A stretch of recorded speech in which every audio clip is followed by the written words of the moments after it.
มื่อนี้มาเบิ่งส่วนโอ้ตัวนี้จักสิออกหรือบ่เบิ่งคือว่ายังสิออกอยู่โอ้ตัวนี้ใหญ่ละ2 เดือนกว่าแล้วสำนี้ก็โอเคแล้วสำนี้โอ้ตัวนี้ตายไปสิได้เอามาเปลี่ยนใหม่แล้ว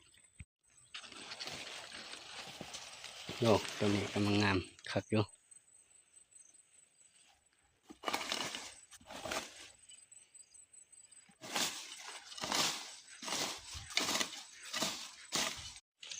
ใหญ่จะนี่ก็คักอยู่แล้ว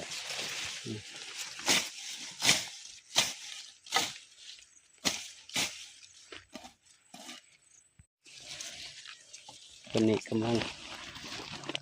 ออกอ่ะงามอยู่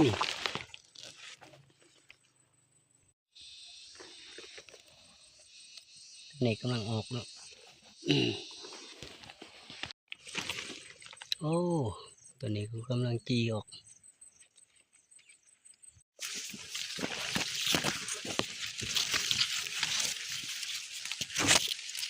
โอ้ต้นใดที่ปลูกแล้วบ่ตายฮะนะ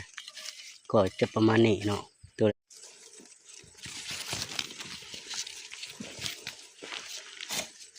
ปลูกตะเคียว2 เดือนก็จะประมาณนี้เนาะ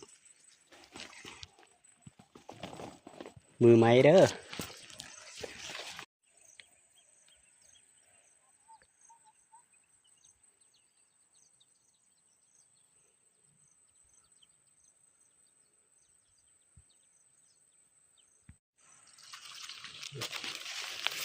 ตัวมาสอมเด้อนี่เด้อ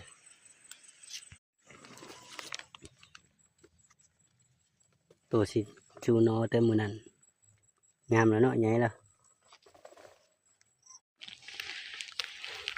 ตัวนี้โอ้ยตึบแท้